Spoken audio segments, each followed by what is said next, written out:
Calling the meeting to order for the Kingston Springs Regional Planning Commission, February 9th, 2023. And now I'm going to do a roll call of voting members. Keith Allgood. Present. Tony Gross. Here. Mike Hargis is absent today. Lauren Hill. Here. Mike Patnode, I'm here. Chuck Slater. Here. Maurice Spafford. Here. And Bob Stoller. Here. All right, non-voting staff, we have Sharon Armstrong. Here. John Lawless. Here. And Martha Brooke Perry. Here. We have a quorum. You have the January 12th Planning Commission minutes before you. Do we have a motion to approve them? So move. Do we have a second? Second, we do, okay, all in favor? Aye. Any opposed? All right, so the January 12th Planning Commission meeting minutes are approved. And you have today's agenda before you. Do we have a motion to approve? Move to approve. Second. Second. Any amendments to this from staff? Are we good to go? We did. Okay. All right, all in favor? Aye. Okay. Any opposed? All right. So that passes. And now in that community input section, could I just see a raise of hands of anybody who wants to address the Planning Commission today during the community input session? Okay, seeing none, we will close the community input session. All right, under old business, 7A, we have the Ellerslie Performance Bond and PUD Agreement update. Okay. Thank you, Mr. Chairman. In your packet is a copy of the completed PUD agreement. As you remember from the last time you saw it, we were waiting on the surety bond and performance bond to be provided by the applicant. That has been done. It's been included.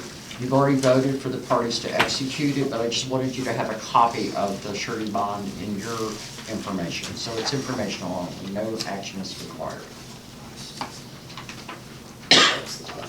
Okay, so is that all on the update on that? Yes. All right, any questions from the commission?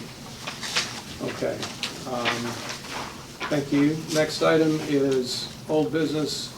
Item B, Golf Club of DBI LLC. There's 4 sub-items under that. First is grading plan amendments. Second is updated PUD agreement exhibits. The third is inspection report of the January 19th site inspection. And then fourth is a request for clarification of project status and permits, Mr. Robert West. Do we want to take those one at a time? Yes, sir, if we may. Okay. Grading plan amendments were required by the Planning Commission as of our last meeting. Those have been completed and reviewed by the engineer and found to be satisfactory. So that's all for item 1. Okay. Item 2 is update, unless there are questions from the Any Planning questions Commission. from the commission? Okay. Okay. Updated PUD agreement exhibits. As we go along in this project, as the grading plan or other documents are updated, they will form the basis for the update to the final PUD agreement when it reaches that point. So I put this in there as a standing item. If there are any updates to the PUD agreement or that would affect the PUD agreement, you will get updated on that at every single meeting that it's heard. In this particular case, it's the grading plan that was updated and the soil erosion control. So those will eventually form the final PUD document once the project grading is done. Inspection report, we provided you with a report at the last meeting. We conducted a site inspection on January 19th at the instruction of the Planning Commission. And if you will remember, you gave the planner and the staff engineer the ability to conduct that site inspection, to review the documents that were provided by the applicant, and then to tour the site to make sure that the conditions were greatly improved. And we conducted that inspection. There is a report and emails from between the engineer and myself on that inspection in your packet. And are there questions regarding that? No questions on the report? Okay. Okay. And then request for clarification of project status permits, Mr. Robert West. During the process after the Planning Commission met, there were several questions that came from the applicant's attorney, Mr. West, who I think most of you are familiar with. And the questions were regarding permits, whether or not some of the permits could be released before we had toured the site or before those were done. So we replied to them that that could not happen. And even though some of the permits were issued to the Golf Club of Tennessee, the work was occurring on the Golf Club of DBI. So they were all bound together with the stop work because it was issued to the site rather than to individual permittees. So all of the permits have now been released. The stop work has been lifted. There will be an inspection tomorrow. I have informed the Golf Club of DBI that I will be making an inspection tomorrow. And that's to check after the recent rain. And that's the terms of the site inspection as we've done on projects in the past. When it rains or condition changes, we do a re-inspection. So I will be updating you next month. And in the interim, I'll be updating the chairman as to the results of that inspection and distribute the inspection report to everybody. Okay, thank you. Any questions so far? When was the stop work lifted? The stop work was lifted 2 days after the inspection. So the 21st? January 21st. Pardon me? 21st? January 21st? No, we actually, yes, it was lifted on the 21st, and they went back to work on that. They still continue to do some improvements to the grading and to the overall soil and erosion control and stormwater control. We also, if you'll remember in our last item from the meeting, asked them to provide some calculations for improvements to South Harpeth Road. And I believe in particular Commissioner Hill asked some questions about that particular topic at the last meeting about the drainage and the overall drainage on the site. So the city attorney previously contacted the county attorney to get a dialogue started on that. The golf club has met with the road superintendent for the county, and he's met with their engineer. And so they're now determining what they would like to see in calculations for improvements, and then we'll move forward. They also provided a letter of commitment to work with the county and the city in order to accomplish that. So everything that you requested that they do has been completed. And we will continue to monitor the site as it proceeds. Okay, no other questions? All right, so then item 7C, Golf Club of Tennessee, request for clarification of project status and permits. It's the exact same question, but because they're two entities, we separated this into two sections on the ordinance. The questions were asked, the response was given, and then obviously several days later, the stop was lifted because of the progress on the site and the review of the engineers, so it's a moot point. Same. But in the future, I would request of the Golf Club of Tennessee and the Golf Club of DBI, if they have questions regarding the permit, they refer those to the planner first, so that they can be properly dealt with within our administrative process. Okay. Any questions on that? Okay. Thank you. So on to new business. We have appointments of the Kingston Spring. There is no new appointment yet. Okay. All right. That was for another commissioner here. That would be to fill the seat for, Oh, okay. Yeah. So now on to item B, election of Kingston Springs Regional Planning Commission officers. And so I'm going to turn this over to our city planner for the election of the Regional Planning Commission chair. And I'll remind everybody that if there's somebody out there who wants to be the chair, I am happy to let you do it. I will not feel bad. So don't be shy if you want to do that. But this time I'm turning it over to the city planner. Thank you, Mr. Chairman. That was a great anti-campaign speech. At this time, I will entertain nominees for the position. I'm not of gonna the let him chair. off the hook. I'm nominating Mike Patton now. I second that. Are there any other nominations from the Planning Commission for the chair? Having none, nominations cease. And it's now time for the Planning Commission to vote, and I would request that it's going to be unanimous, and I will do. And I think that's. I move by acclamation, we elect as president. Thank you all. You're welcome. All right, we still need to have a vote. That's a nomination, and she made a motion to entertain that nomination. We need a second, Second. and then we need any discussion. And if we could have a vote. Aye. Aye. Aye. Aye. Mr. Patnode, Yes, ma'am, thank you. congratulations, and with that, I turn the meeting back over to you for the nomination. Okay, so now we have to elect a vice chair. So do I have any nominations for a vice chair? Then we'll do a secretary after that. I'll nominate Helen. Helen's not here. Helen. What is your name? Lauren, yeah. Lauren Allen. Ellen, I'm sorry. It is Lauren Allen Hill, that's right, yeah. That's right. Anyway, I nominate her. Chuck almost had your middle name, just. Yeah, added a it's, letter. you know, These words together. Helen Wheels, We gotta okay. speak slowly. I'll second that. Okay, do we have any other nominations for vice chair? Okay, hearing none, nominations are closed. All in favor of Lauren as our vice chair? Aye. Aye. Aye. None opposed, okay? Good vice chair, congratulations. And now we have, a lot of animosity up here. Now we have nominations for the secretary. I'll nominate Chuck Slater. Second. All right, Aye. okay. Any other nominations for the secretary? Hearing none, nominations are closed. All in favor of Chuck Slater for secretary? Aye. Aye. Aye. Any opposed? Congratulations, Chuck. Thank you. Okay. That was item B. New business, item C, Neighborhood Preservation District Overlay. Thank you, Mr. Chairman. If you will remember, some months ago, we passed an overlay for the downtown district. And within our downtown district are a number of older homes that are being preserved. So I have drafted some revisions to this to include a neighborhood preservation and some language for that, only for structures that were built in 1955 or before.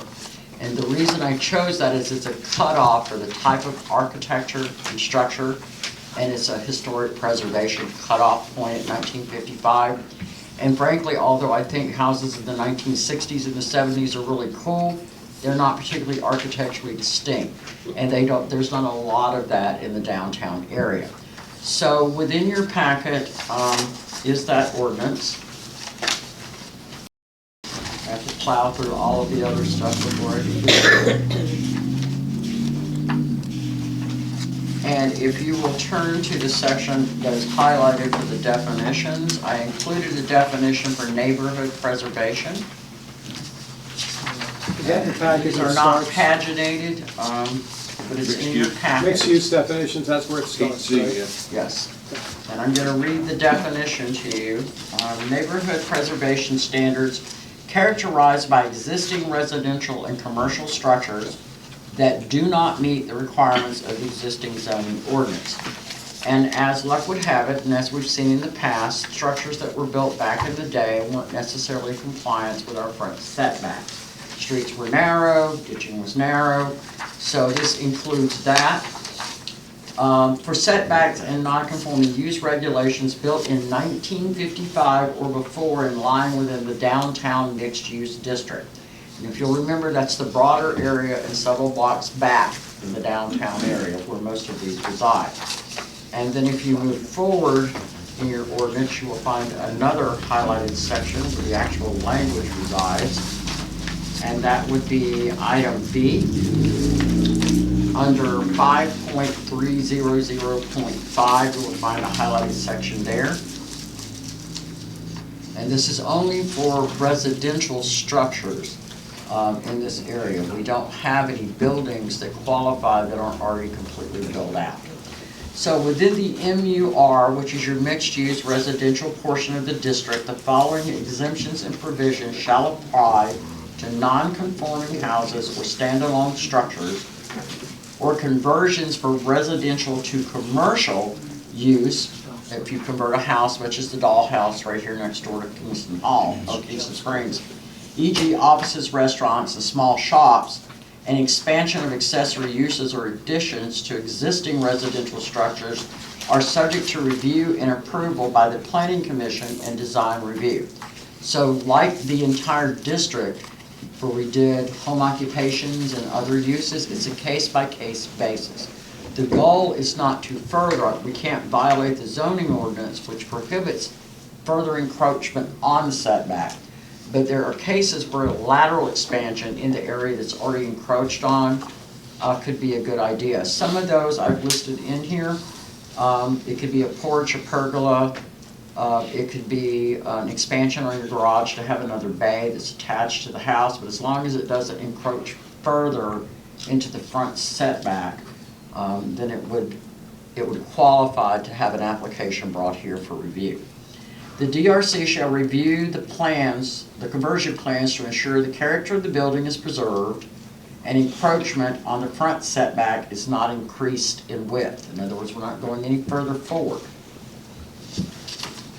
Existing non-conforming residential structures within the MUR constructed in 1955 and before shall apply to the Kingston Springs Regional Planning Commission on a case-by-case basis to allow encroachments within the front setback areas to construct additions, porches, pergolas, or other accessory uses that do not increase the nonconformity of the front facade noncompliance. Examples include expansion of the width of a porch addition or a pergola. So I'm asking to recommend to the City Commission that we adopt these revisions in order to accommodate those uses. Most of our lots downtown are relatively small. Some of them are a little larger, but most of them are below 0.2 of an acre. So this gives people some ability to expand into uses that they currently will not be allowed to do, but it will not further encroach on the setback, creating an issue if we have to expand the road or run utilities in the future. So that's the purpose of the ordinance, and also this was suggested for the agenda by the mayor, and in response to the plight of an applicant, and it's going to occur more and more often as we move forward with revisions downtown. And I think one important, and I will abstain from this vote because my property actually is affected by this, but what it will also do, I think, is encourage people to keep those homes there versus removing them. And I think, it'll actually help preserve some of our history, so. I may have overlooked it. Exactly how many properties are affected by this? I looked at that and tried to do a fairly decent count. There Right. are about 57 structures that would qualify in the downtown area. The particular styles of houses that you will see in that area are the 1940s and 50s farmhouse style, much as the one that's right across the street that'll be Right. moved to another lot, which is a great preservation idea. Someone has purchased that house in the city Right. and is moving it to another lot on West Kingston Springs Road, or East Kingston Springs Road, which will prohibit it from being torn down and disposed of. So it'll be preserved and brought up to code and current standards. But there are about 57 structures in the What downtown. percentage of that, what is that percentage of the whole, as far as all the properties within the area? Residential structures Right. citywide, Well, just, yeah. Within the- or just Within within this the area. district overlay, Right. it's less than 20% of the entire downtown district. So where you'll find these commonly, Commissioner Allgood, is on Maple Street. You'll find them going down West Kingston Springs Road. Oak You'll Street. see some further back on, Mount Pleasant and other areas.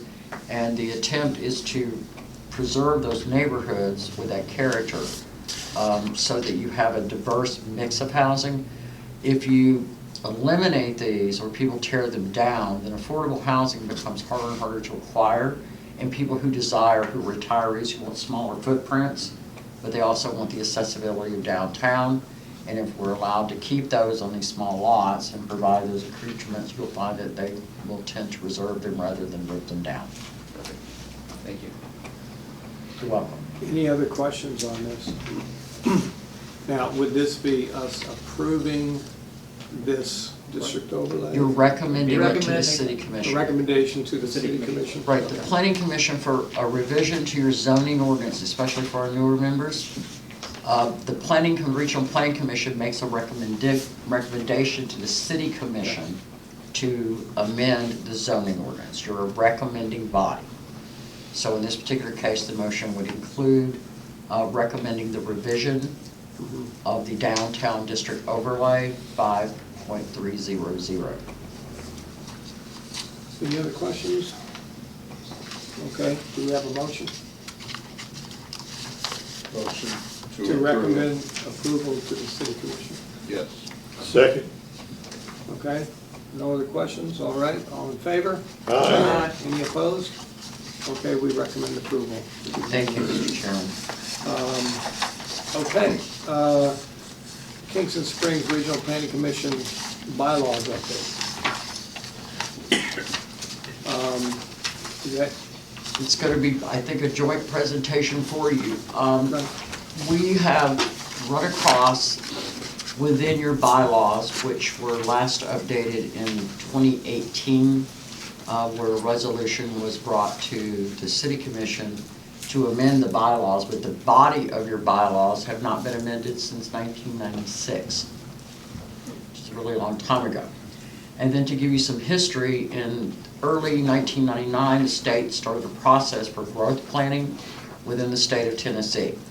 And if you'll remember, last month you voted to recommend adopting the growth plan map to the city commission. Within the process of that growth plan, the city elected to ask the state to enable a regional planning commission. And within that motion and within that recommendation, the city commission voted to eliminate your municipal planning commission as a standalone body and to incorporate all of the territory within the boundary of Kingston Springs and your urban growth boundary into one planning region that then would be known as the Town of Kingston Springs Regional Planning Commission. So your bylaws, which only this body hears and decides on, the city commission does not adopt your or recommend or approve your bylaws, you do that.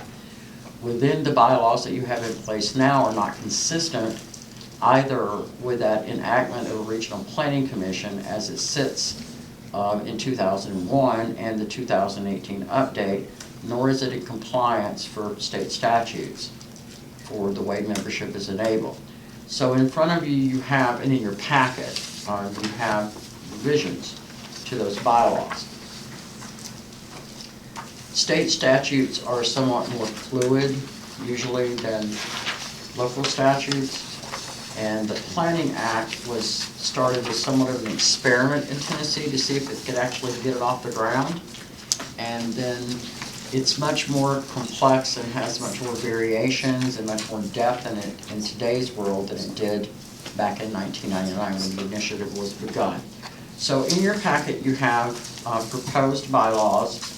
You also have some suggested revisions from the city attorney. So if you would like to take them all one at a time, or if you would like to read the document and then look at the revisions. Martha Brooke and I spent a fair amount of time today discussing this. Right now, just to give you an example of why the bylaws need to be updated, your current bylaws state that you're enabled under Chapter 4 of the Planning Act, Title 13, Chapter 4. You're actually enabled under Title 13 and Chapter 3.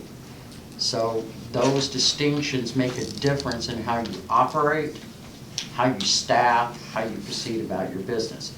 And then other areas of update, given the Planning Commission meetings over the last couple of months and the City Commission meeting over 1 month, there needed to be some clarity about staff and the duties of the Planning Commission and the duties of staff. So that information is included in this document as well. And then Martha Brooke came today, we discussed this today, she had these, and these are housekeeping edits. They do not affect the legislation at all. So my staff recommendation would be that we include this. Include the edits that you will find. She, I think, distributed copies of that to you. You may want to review those before you consider this. But in order to be compliant with state statute and your enablement by the first it was the local planning office, and then it was ECD. If you remember, state planning was eliminated some time ago. So now the Department of Economic Community Development has kind of morphed into that office. But you were designated at the request of the City Commission to to be designated as a regional planning commission that incorporates both the city jurisdiction and the urban growth boundary. So, with that, the bylaws are on the floor. It carries out the base requirements of the enabling statute, how you have to function, what needs to be included on your agenda, what needs to be included in your minutes, how your votes are taken. There is a change in here where I have put in there, after a discussion with several members separately, each one, of the Planning Commission, a committee for staff, so that we can have direction from the Planning Commission. So if you would like, if there are any questions, I'll be happy to answer them. If you have comments regarding the amendments that the city attorney is suggesting. Any questions on Article 1? Picture here. Okay. Do you need more time to look? Does anybody need more time to look at Article 1? There's no edits. Okay. No matter. All right, so Article 2, officers and staff. I have a question, this edit on Section 3 on my role, Chairman. And it said, and should refrain from making motions, which I believe I read in like a state document. You can, and that is one of the edits that the city attorney, in the past, traditionally, you just refrain from making motions, you request them. Right. So, but if you need to make a motion, and I can see where there could be a scenario where we only have enough members for a quorum, 5 Right. people. Right. And that may present a challenge if you're not allowed to make a motion. Okay. So I don't have any umbrance with putting the language in that you, the chairman, can make a motion and it can be seconded by someone else. So, Martha Brooke, are you suggesting that that phrase just be removed? Correct. What is circled, I would suggest that that just be struck out. So the sentence would read, Chairman shall preside at the meetings of the Planning Commission, may vote on matters coming before the commission, and shall have authority to sign documents and contracts when required as authorized by the Planning So Commission. just strike it. Good, because I was thinking they were gonna remove the chairman. Yeah. No, we just elected him, let's not. You have a I got copy other of things to those. do. Keith, are you suggesting that be? You have a copy of those edits. Are you volunteering, your Pete? page. No. To remove it? Okay, but I remember reading in another document that, as a matter of course, I should refrain from it. Right, and it's generally appropriate for the chairman not to make motions, but in some instances, a motion needs to be made, and Yeah. there may not be any other member of the body that's Right. willing to make it. Okay, And so so- just for clarity, it's That- not even talked about. Right, that is Okay. that's just my recommendation. You can accept it or not, but that would just be my recommendation. Okay, I can tell you in my practice experience, it doesn't come up very often, Mr. No, it Chairman. doesn't. Usually people are just really happy to make the motions Okay. because they're all familiar with the business that comes before the body every time. The time I've been mayor, I've never made a motion. So you'll strike and add the language from that. so my next question on Article 2 is, this looks like Chuck Slater is gonna be really busy and have a house load of files if we read his duties. Right, so that's why I suggest we put in there that he, and this was, it said may designate a staff member, but I said may appoint a designee, can be a staff member, it can be, he could tag one of you guys if he wanted to, but yeah, just may appoint a designee to handle taking the minutes, to handle. So all from the those- city resources, Right. Yes. Yeah, okay. And that has been included, after Martha Brooke made these, I made another version of this typed in, but we wanted you to go through them one at a time rather than just presenting them to you as a whole. So it already has been included in the document. Right, I see over in Article 5 where it says, or the secretary's designee. So will, everywhere will that be put secretary or designee, wherever it says secretary? Or Except is for that signing documents, no staff member or appointee would have the authority to sign a document of any type. As an example, if a plat comes before the body and it's approved, only the secretary can sign it. If it's contract, only the secretary and the chairman can sign it. So if it's a binding document, staff does not have the authority to do that. So the designee simply takes care of housekeeping duties. We're simply putting into the ordinance what already occurs. Right, perfect. So that Mr. Slater is not hunted up one day and said, okay, produce those files. And where's that agenda? And by the way, I need you to draft that. So it's just designee that clarifies that he has the authority. Because in the past, that's been designated, we just need to put it in the bylaws. Yeah. So it's just so we can function as we have functioned, Right. but properly. And so what you actually I haven't seen do trucking lands taking in your minutes. bylaws. It's so that we incorporate what you actually do in the written document rather than just assuming, because, you know, as much as I hate to say it, we're not always gonna be here, right? People will follow us and they need a path to follow. So, Chuck, you have any questions on that? No. Any questions on Article 3?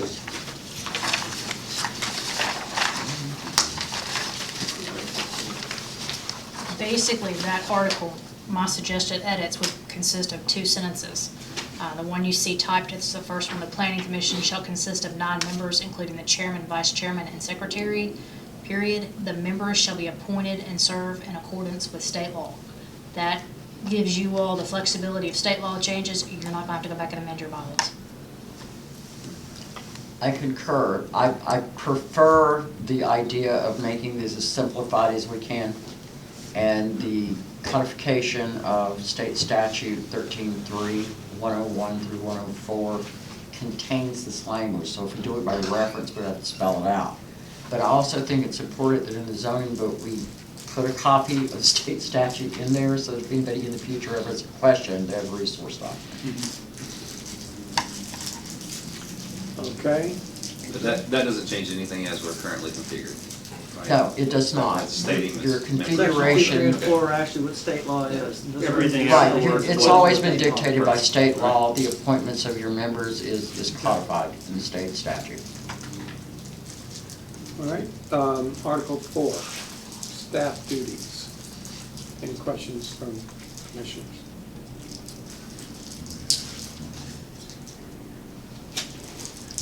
Okay. And as a note, currently, the contract for planning is done with the city commission. That's going to have to change.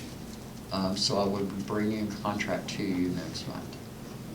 Right now, the contract is housed with the city. It needs to be housed with the planning commission because that's what the statute requires. Okay. So, All right, Article 5, meetings. Any questions on Article 5? Which continues on the next page. I did have a question at the top of the next page. You'll see my little note out to the Okay. side. After A, I've got a question mark, 10 minutes total or 10 minutes per agenda item. The way it's currently worded, an overall time limit for all comments on an agenda item to 10 minutes. So I just want to make sure I understand what the intent is. If you want your total comment time to be limited to 10 minutes, then we probably need to tweak that just a little bit. But if you want to limit it to 10 minutes per agenda item, then it would be fine as written. I think for me, it would be easier if I was just looking at total time. Otherwise, if there's 7 agenda items and we have very interested people, I'm trying to time keep. Right. I'd rather just know that I'm keeping how many people want to speak, how many minutes per person, and how much total time. Okay. So in this particular case, then if we have an agenda item that is 15 items and we allow 10 minutes per item, we're looking at 2 hours and 30 minutes for Right. total time. So are you comfortable with that expansion of time? No, I'd Yeah, rather it he just was- be total time for the. Total time for all agenda community items, input. 3 minutes per speaker, Per speaker. 10 minutes total. May I make a recommendation that we say 12 minutes, because that's Yeah, four 'cause we can four divide speakers. that by 4 people. So if And that's you got all. 1 minute to say what everybody else Right, said. right, sorry, you're getting cut out on your extra 2 minutes, but so I would recommend we say an overall time limit for all comments to 12 minutes. That works for me too. Does it work for the commission? Any questions on that one? Okay. All right, so anything else on Article 5? Any questions? Okay, Article 6, the order of business. Any questions on Article 6? Article 7, voting. We have some suggested edits there. Mark Brooke, did you want to? So basically, my suggested edit would say, okay, in certain circumstances, you're gonna need a majority of the entire board, which would be 5. But in others, except for those certain circumstances, then it is okay to have a majority of those voting and present. So, feasibly, you could have 5 members here, we've made a quorum, it would only take 3 members to actually pass actions coming. So I suggested that we put that preface clause on there in the event, like, for example, amending your bylaws. That needs to be a majority of the entire board, not 3 people who are a majority of a quorum that are present that night. So I suggested that clause be put in there. And then the handwritten sentence that you see at the bottom, the statute requires, and we've verbally talked about this a lot of times when y'all make a motion to deny something, I said you need to state specific reasons why. So I lifted the language out of the statute where it says you need to make finding of facts, as applicable, and a statement of material evidence and reasons for that action. And that way we're hitting those marks that the statute wants to see. So that's why I suggested that sentence. So here it says at the discretion of the chairman, still in Article 7 voting, the voting on questions, at the chairman's discretion, the voting on questions shall be by roll call and entered in the minutes. Is there more guidance on that other than when I decide? Are there some things that, as a matter of course, should be voted on by roll call? Within the planning commission, if you're in a really contentious situation, or if you think the vote is going to be very close, Okay. then I would recommend a roll call vote. Okay. So there's no ambiguity about what action was taken. Okay. that And makes there's sense. usually kind of an indication in the discussion In the discussion. if the planning commission is going to be divided on an issue. That way we can get an accurate vote by person rather than trying to decipher how many ayes and Right. nays we heard. Okay, thank you. And back to the voting matter, I agree with Martha Brooke and Spirit on the findings. We have included that in the order of presentation on your old and new business and on the voting. In one area, we're stripping it back to the state statute, in another area, we're expanding it. So it's codified in the state statute. And it's presented to you as you have to, and it's presented by staff to you. If something's before you, you have to have a reason for denial. To deny. And so we do that, and you make a finding of fact, or even when you approve, it either meets the regulatory requirements, which you always ask me. It's discussed and debated, that's captured in the minutes. The reasons why something fails is always captured. It's either a traffic issue we can't surmount, or it's an infrastructure issue we can't overcome. But what I want to do is, if we're going to strip it back to the state statute in one section of it, I really would prefer, just for the continuity of the document, that we strip it back to the state statute all the way. You're required by state statute, we remind you in training, we remind you before you vote that you have to make a finding when you're voting on matters of property. So that's always going to be consistent, and it's up to you. I mean, I think that the easier the language is to internalize, the easier it's going to be to stick within the perimeters. That's just my suggestion. Okay, so. Just a real Go quick ahead. question on talking about a quorum present versus quorum overall. How often in the past do you think that's caused us to table anything? For Is this there planning a commission, strategy? very rarely. Right, okay. Very That's- rarely. that's- But I know, like Pleasant View Right. Planning Commission, Also. I have seen things be passed by majority.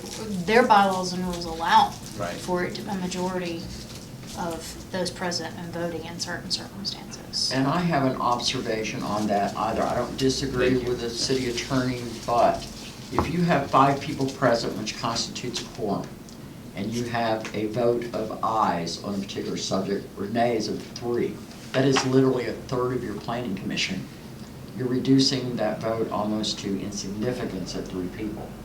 So I would prefer that it reads that there is a number when you have a quorum, when you're barely making your quorum, that it must be at least 4 votes. because a third of a quorum can be reached at 5 members. So if it's majority stated of that quorum, that's 3 people. That's a third of your planning commission. So if you're missing a representative from the city, and you're missing a representative from the county, and it's going to, at some point, in my mind, at least that's happened to the county, create friction.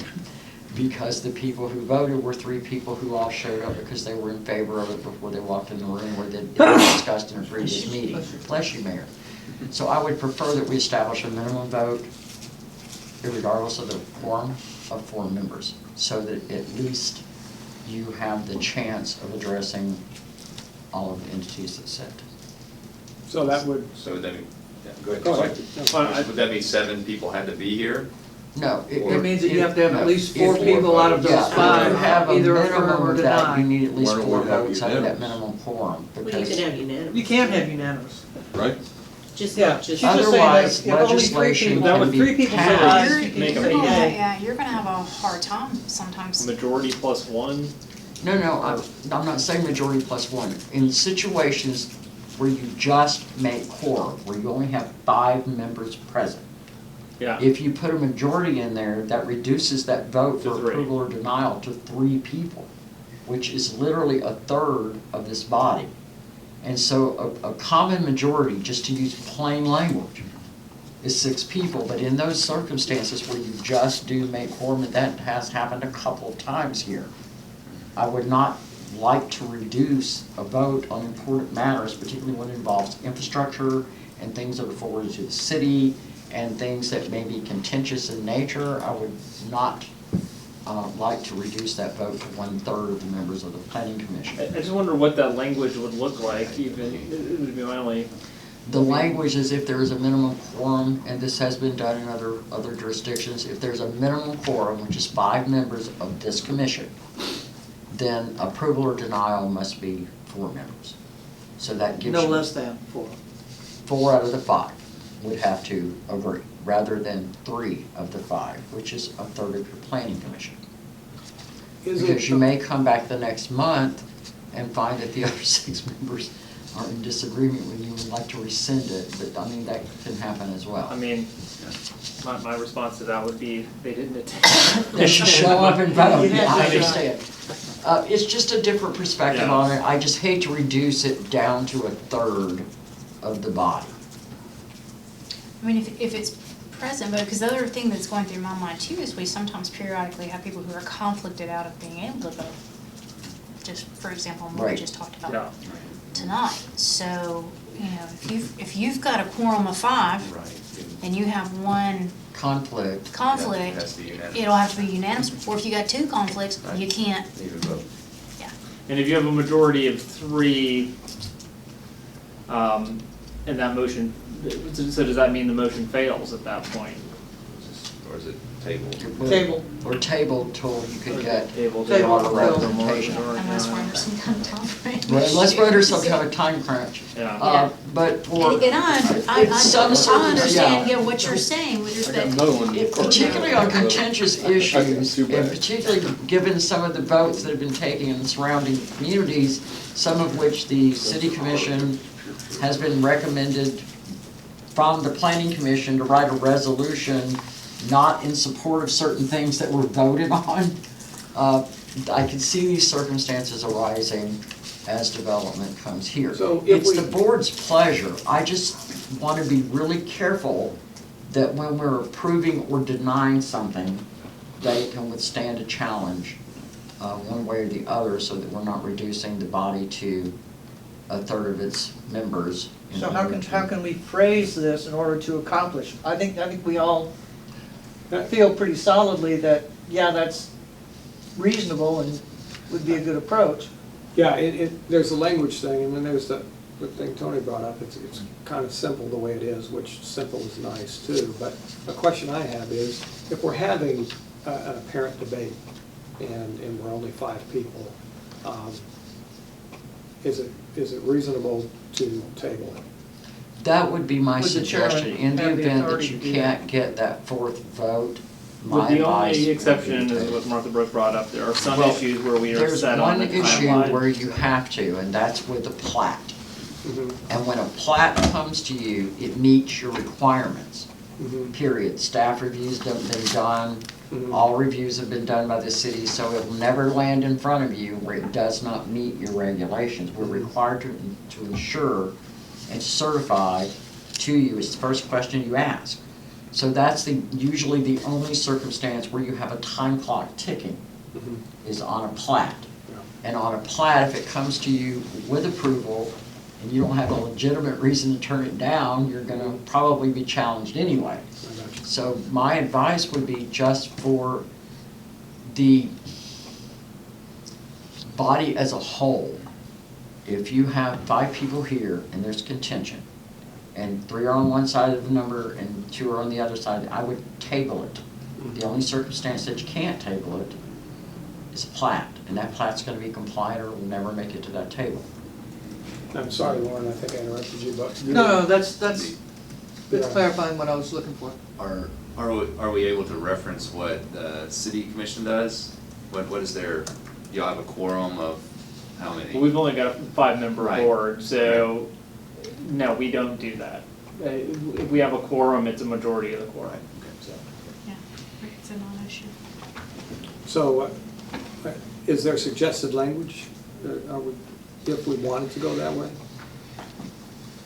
I would suggest that when you have, could be some language, when you have a minimum quorum, which is just the bare minimum to 5, conduct business. right. 5 members, when 5 members are present, it requires agreement of 4 members To pass. to pass or deny, one or the other. You need. Do we want to that's include giving It's a the pretty chairman high standard for the 5 authority members. to table? Or to table. That would have to be done by motion by the that would have body. to be By done the by body. vote too. Which So- that could be as simple, I mean, 3 people could vote, let's table this. I mean, You otherwise you're can. gonna require 4 out of the 5 to vote to table it, so. Well, if you got If three- it's you got three contentious, voting- you may not get a. Right, if you yeah. have 3 voting, Right. and that's all you needed, you know, it I would just be- have they would concerns vote about what the they wanted. low representation. We have had 3 meetings in the past year where we just had a quorum. Just a quorum. And we've had meetings where we had a conflict declared and then we couldn't have a quorum. So there are circumstances that are gonna come up. In that particular circumstance, you have to table it anyway. Because you can't, you have a conflict out of the 5 members, and then you can't get agreement amongst the other 4, they're tied, split, and split. It's been several years since that's happened, it's usually around the holidays, it's somewhat harder to get everybody here. But when you have a 2-2, then you're split, you have to table it anyway. Well, how often have we had 6 or fewer? Every once in a while. Summertime, you There usually was one tend to run time in the past year I can think of, I literally had to call Tony Campbell and ask and him go to come get over. somebody or round somebody up, or place a phone call because we didn't have a quorum for an advertised meeting. Right. And 6 gives us 4 anyway. And then there's the absolute horror of having a circumstance where you have a tie vote, if you have 6 Right, members and yes. 3 are on one side and 3 are on the other. And in that, it just dies Yes, it does. because you can't get a majority. So is the language that we're proposing here is, when there's a quorum, a minimum of 4 votes is required to pass or deny When there's a a minimum. motion, with the exception Or a of motion to tabling. table the. With the exception of tabling the motion, at which point you only require 3 vote majority. That's Is that correct. what we're saying? Could word it that That's way. what we're saying. Some to the effect of that. So moved. Do we I have a like that. second? Okay, any discussion, anybody have any more I mean, questions? that would just be an amendment anyway to the overall vote, or are we just voting on the amendment? So you all would want it to say, unless otherwise specified by law, is somebody write this down? Unless otherwise specified by law or in these bylaws, in The the circumstance where only a quorum is present at the meeting, any vote shall require 4 votes. Any motions to require 4 votes to. For Minimum action, four, I would have said but minimum. a Yeah, table. Excluding done. a motion to table, which shall only require Require 3 3. votes. That's correct. Yeah. That's the motion. And the reason for that is so that you have enough representation that you could withstand a challenge if one comes. So we're just talking about, if we recommend approval of these bylaws as we've gone through these edits so far, is that just the way we would add that in at this point in time as an edit? Yes. Okay. Because these are your bylaws, they don't go any further than this board. So we're editing as we go. We're approving them with the understanding that they go in the document for signature later. So just as a check, does anybody have a problem with that edit going in? I know this isn't a vote, but I'm just checking if anybody has a problem with that edit going in right now. I would just like to know the whole thing when we're done. Let me Seconded write it it. down so I can read it. No, I later. have to know what you say. Can you give us a What the wording smooth was. reading of what we are trying to Let me write accomplish it here? out and I will give you a smooth reading back, so. It sounds, I understand it sounds complex, but We ready for sometimes Article all of you have She's gonna read it back experienced, to I'm us. hoping we only have 2 more articles. Yes. sometimes So some in the of you event have this hap- experienced kind of questions or pressure or discussions or phone calls or emails from outside influences. Having that 4 on a vote that actually allows or prohibits development is something that would stand a challenge more easily than having 3 votes. Particularly if you have somebody who has a conflict or some other issue in the board, it makes it more convoluted in your challenge.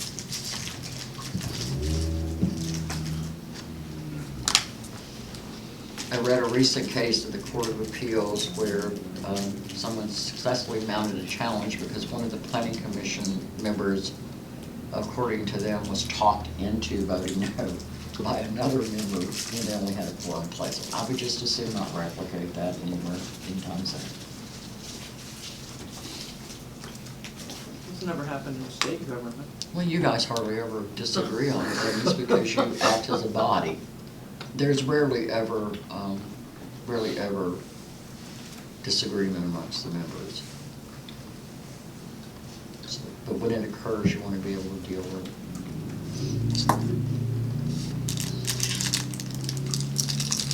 All right, let's see if this gets it, guys. Unless otherwise specified by law or in these bylaws, any motion made at a meeting at which no more than a quorum is present shall require 4 votes to approve any motion made, excluding a motion to table, which shall only require 3 votes for approval. Does that capture what y'all? Approve or deny, I think, Yeah, because they approve have or the option deny. to do both. Table 3. Excellent. So in the event something like that happens, we can't get the 4, then a motion will have to be made To to table table, it. which only Right. requires 3. And as I said, the only time-sensitive thing that you have is a plat. Yeah. It sits at your desk, you have 30 days to make a decision. So you usually have to make it within that meeting because some months the date is stacked differently because of advertising for the month. So those never come to you unless they're compliant. Okay. And now our speaker can even make the motion Speaker. Chairman, Chairman, Oh. Speaker. Mr. Chairman. Yes. I can make all motions, by the way. No. So Article 8 minutes. Any questions? I see an edit in there. It shall be verbatim. Well, I think it's captured in 2 places. Suggested edit of the city attorney is portion of the minutes reflecting motions and vote. I think in the descriptive numbering below, the main motion's in the name of the planning commissioner making the motion, and the name of the planning commission member who seconded the motion, the action taken on the motion, and the finding leading to the action taken are all included in that list. So it's just kind of a duplicate process. One is dealt with just 1, 2, 3, 4, 5. So it's easy for a staff member capture, and the other's just in the verbiage, so I think it really, 6 and 1/2 dozen the other. I prefer the list because it's easier to follow for people who aren't familiar with the way government operates. Well, I think my edit on that page there, Article 8, was referring to that sentence. The way I read that is, talks about it shall be a verbatim record of the proceedings, which from legal world, I think of a transcript, where we're getting every single thing that's said. Yeah. And so I was just qualifying that, okay, the portion of the minutes that reflect your motions and your votes as we've got set forth down here. That's where it's really key. We can that just we- strike this, Yeah. the shall be a verbatim, and it would make it cleaner. Yeah. You okay with striking verbatim, so that nobody intuits we're gonna provide them with a transcript of every word uttered? We'll just strike There that. shall be a record of the proceedings. Yeah, It would be insofar as all Portion of the the Instead of a minutes motions verbatim. and the votes, yeah. shall be Yeah. a recording of the proceedings. a Yeah, record of the proceedings, and that's it, you strike a verbatim. No, I mean, and not to nitpick too much, I think that Martha Brooks is a little bit, I kind of like that just in the Yeah, fact that it's it does clear. indicate what portion is going to be reflected in the minutes versus, because if you strike verbatim, people will still read, I would still read that as shall be a recording of the proceedings, and I might make the assumption that it was Right, the it's entire gonna be a meeting, so recording. in some ways I think that I actually kind of prefer that language. Then can we just agree to stop it insofar as possible, the portion of the minutes reflecting the motions and votes shall be recorded? recorded.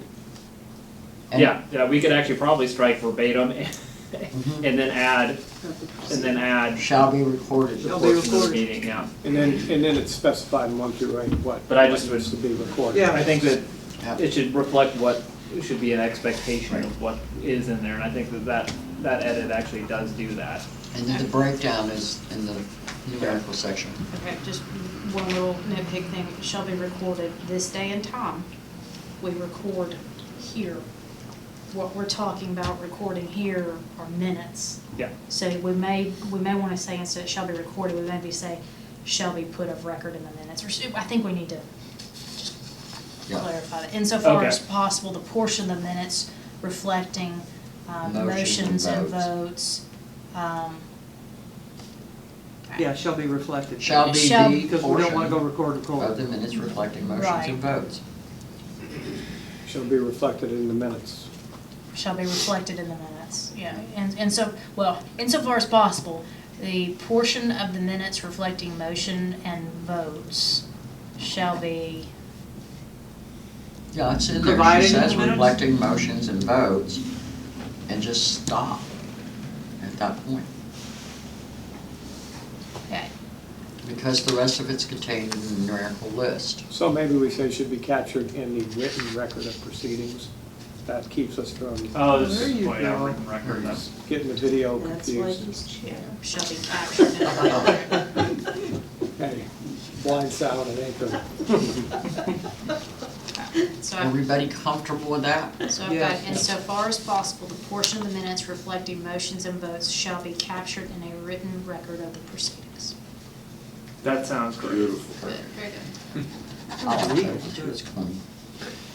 I feel like I'm in English class, doesn't it? There was another edit under section 3 of Article 8. Yeah, I just suggested that, once a record is created, it is subject to open records, even if it's minutes you guys have not approved yet.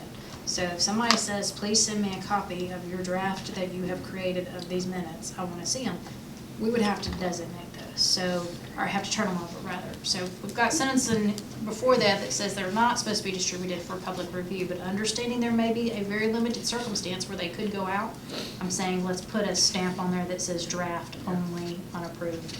Because there's 30 days basically where these would, or more if there's no meeting, so Right. there could be 30 to mean, we're- 90. The minutes are usually true. transcribed about 2 weeks after the meeting, so that we can have them ready to go in your packet the 10 days before the next meeting.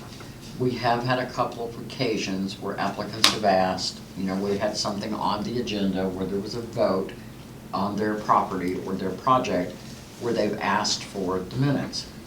I'm fine with stamping these as draft as long as it's evident to the applicant that the minutes aren't the minutes until they're signed. They have to be signed, because sometimes there's corrections to the minutes, or a vote wasn't captured properly, or, you know, it may say yay instead of nay, or there was a miscount. So people correct minutes, that's why we hand them to you, so you can look at them and make sure that they're accurately reported.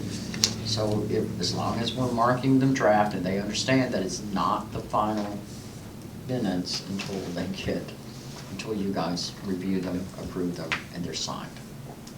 I personally have no qualms, I think it's good. We get calls every once in a while, you know, and the state law talks about official records and official minutes, and then the Open Records Act says anything you touch is an open record, so we've got to find a way to reconcile those two things, to be able to provide information when it's asked for. Yeah, that's all. They can get Right. everything on it. Thank you. So Article 9 committees. Yes. My notes here center on, I think it's a fantastic idea to have a separate committee that's going to manage your staff and independent contractors reporting to you.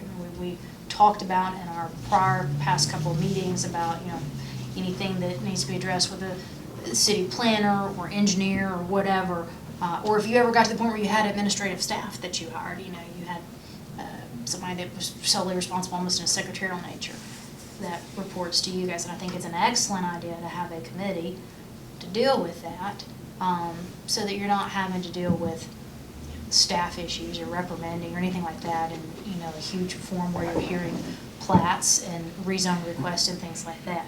My only thing that I want to point out with the way this is drafted is we've got the chairman and the mayor, who are both members of a voting body, that would be having to confer about things, even though it's staff-related matters, presumably make recommendations, possibly make recommendations back to this board for voting. So my only thing is we can have that, those would have to be open meetings because it's two members on a voting board.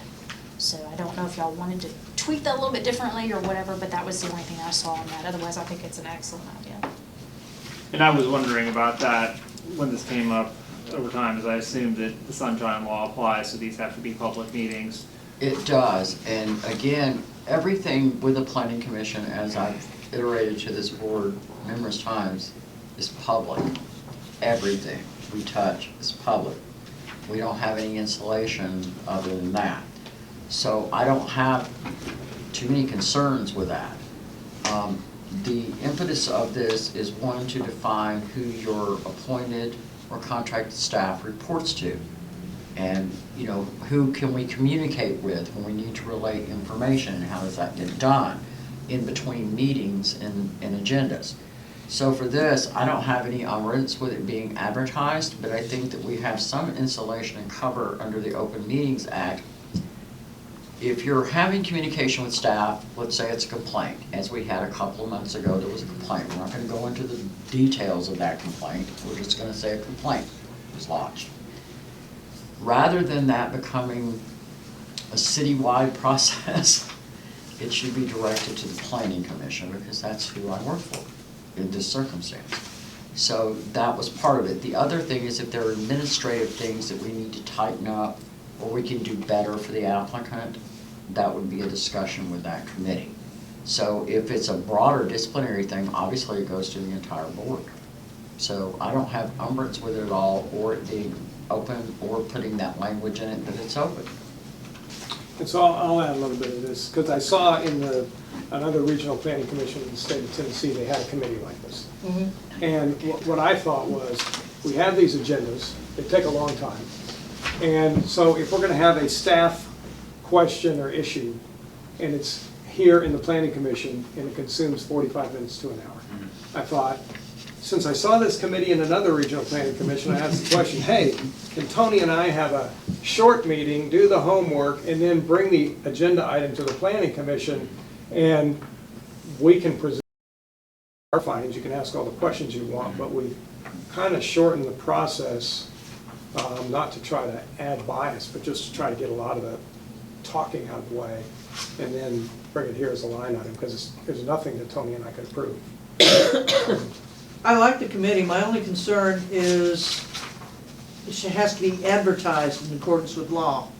So if Yeah. you two wanna have a conversation about something that went on, we have to advertise it before you can take care of any internal matter? It would That's- basically be 3 days, because Yeah. it would basically be a special called meeting to talk about XYZ staff issues, and we have to advertise it like we do any other special called meeting. You know, Okay, how would we post do no- that? We post notices. State law says you have to have reasonable notice, and that's all state law says.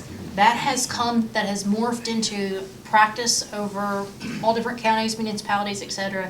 3 days is your general rule of thumb, and you post it in conspicuous places around town, you post it on Okay. notice Social media. boards, social media. Obviously, we can't get it in the newspaper at that point in time, because of, That was my concern. right, yeah, That no, we was my cannot concern, like, advertise we've it in got the a newspaper. 10-day, 2-week lead time to Right. get something in the paper or Right. whatever, but if And it's 3 it- days, then I don't see any issue. It also does not require anything other than an agenda item, that it's a staff discussion or it's an administrative function discussion. Because as things comes up, sometimes the administrative duties are important. You know, how do we process what's coming in the door? So that's all it is. And I don't have umbrage with it being advertised at all. I don't like discussions like that in public, but sometimes they just happen. And Yeah. so I think they can reduce the angst and the time that's necessary to deal with that. Yeah. And to bring administrative, just like the bylaws, that they can run through them and look at them and go, oh, well, what about this, and ask questions, and that could reduce what has been an hour-long process to 20 minutes.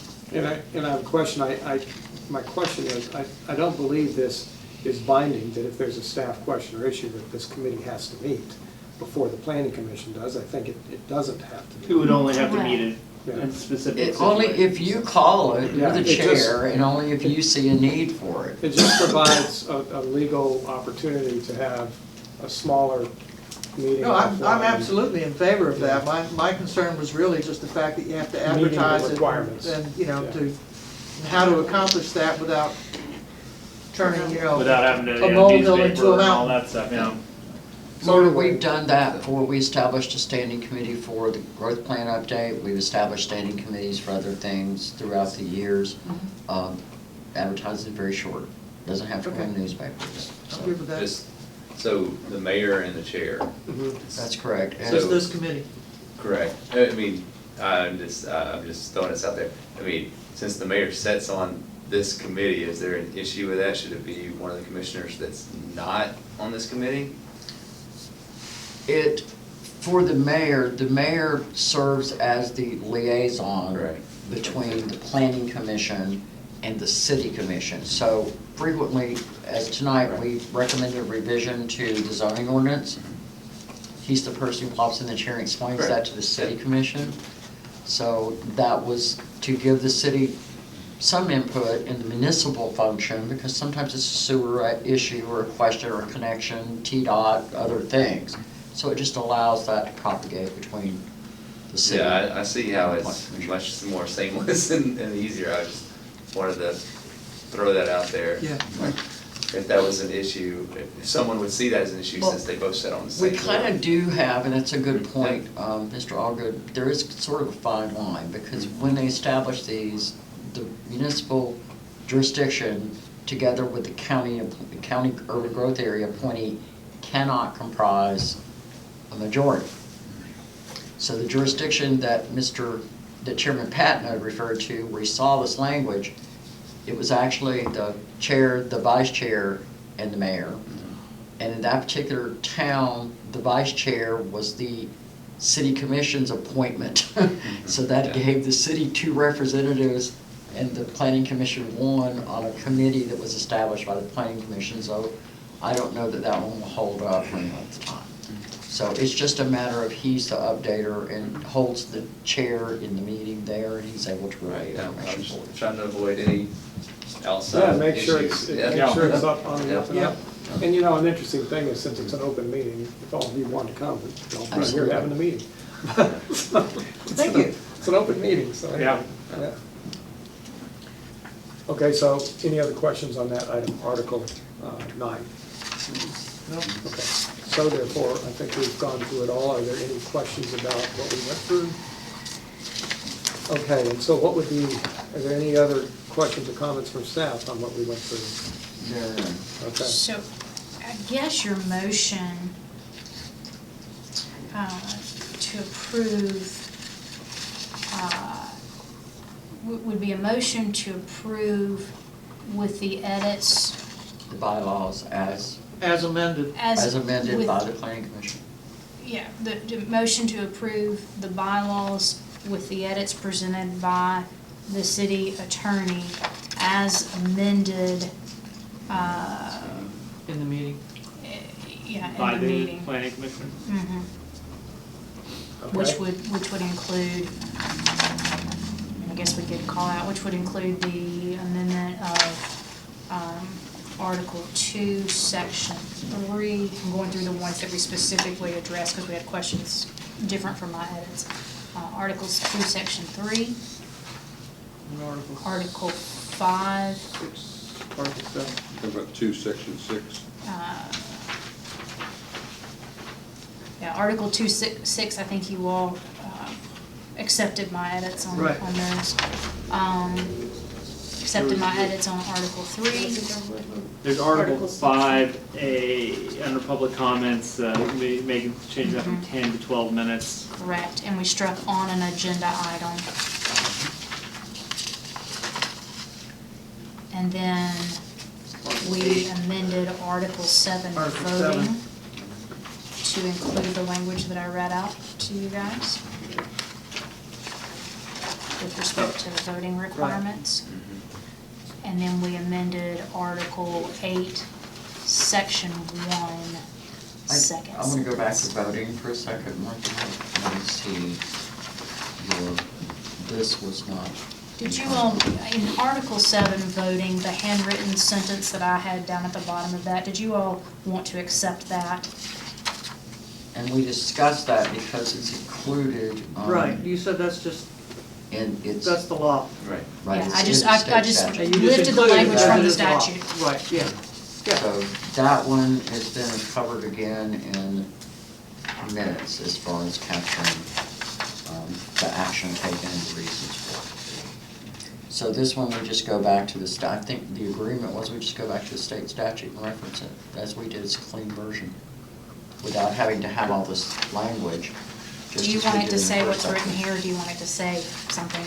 But which one, sorry, I lost track of which one. Okay, was on that. voting, Article 7, there's a sentence at the bottom in the edited version by the city attorney. And in this particular case, I suggested that to keep the language clean, that we do that as stated in the state statute, the same way we did in the enabling clause and some of the other documents. We're either gonna strip it back to the state statute and have it nice and clean, we're gonna have language. Because this is verbatim from the state. It is, and we're including the state statutes Correct. by reference in the enabling section. So you're saying add a phrase to the end of this written-in sentence that says as, You can strike it. Or strike that Strike it sentence and and just say, say as required by the state required by statute. state law or Yes. state statute, whatever. Yes. And that keeps it consistent with the first section where we did the same thing. It just incorporates it by reference rather than spelling it out. So where are you putting the clause? It will The- be the as as required by state statute. Unless Where is that- otherwise where is that- specified. Where does that go? Where does that clause go?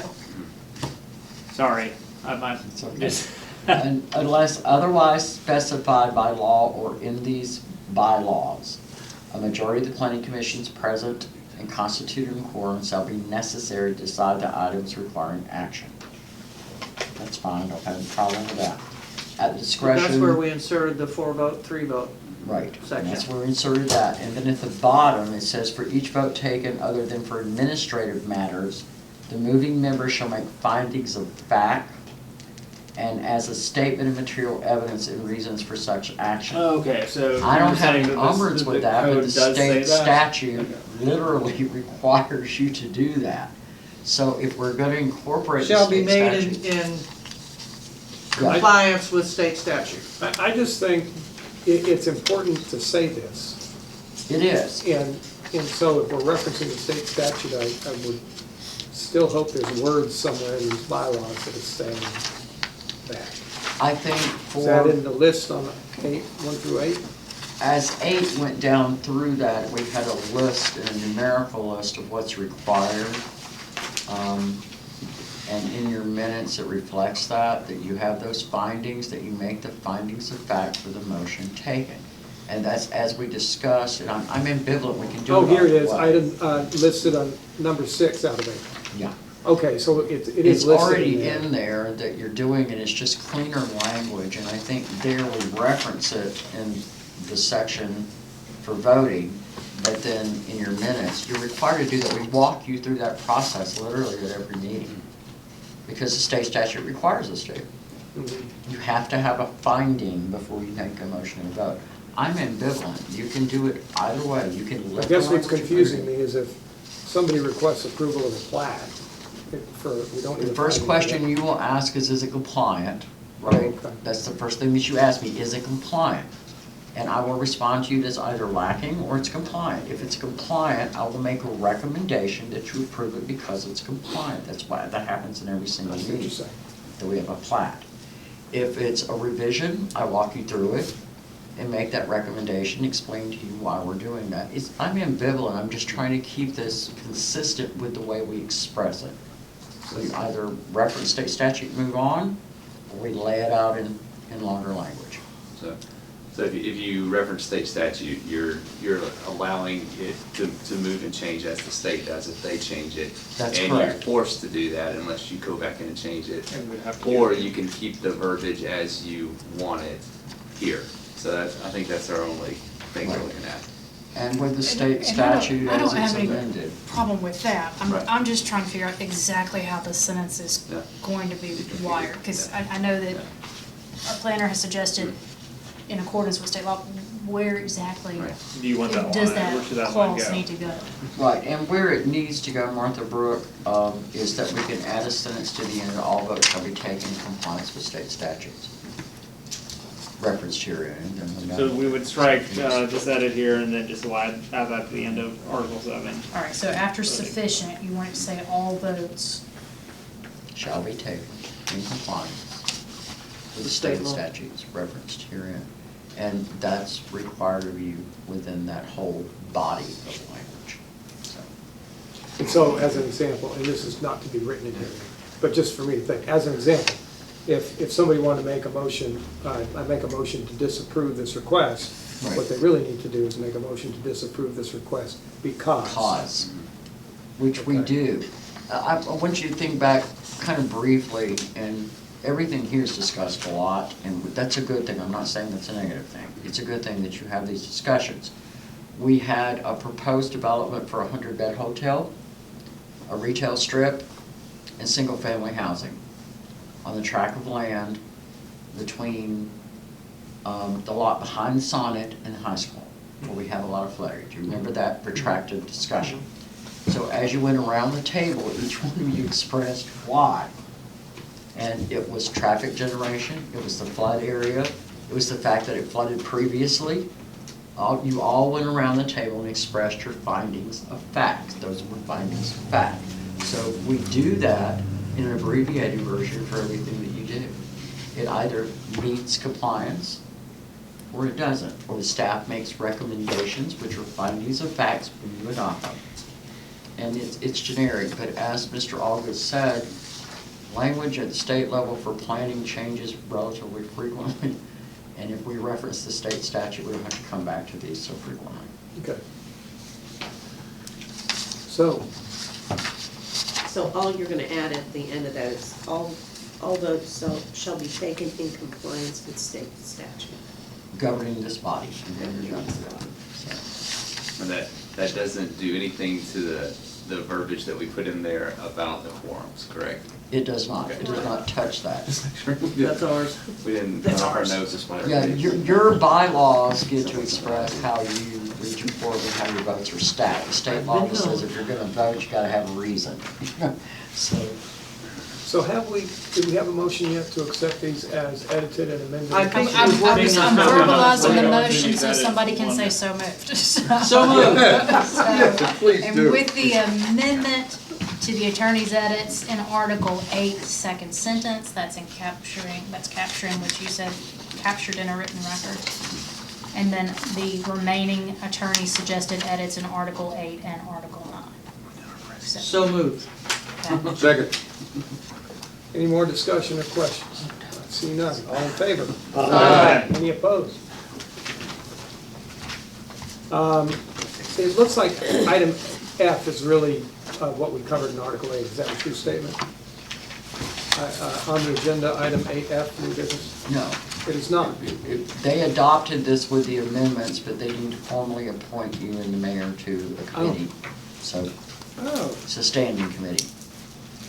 But we got one more in between, which is updates on sidewalks, and hopefully the city manager feels sorry for us and is mercifully brief. And John, because it's come up, and I know you probably don't have a lot more, it's updates on the Woodlands and Safe Routes to School, but you also maybe pop a little multimodal in there for us too. I will, thank you. There are actually, although the agenda lists 2 infrastructure projects, there are actually 3 infrastructure projects that are in some stage of work, and I'll be brief and cover all 3 though, but if you have any questions, please let me know.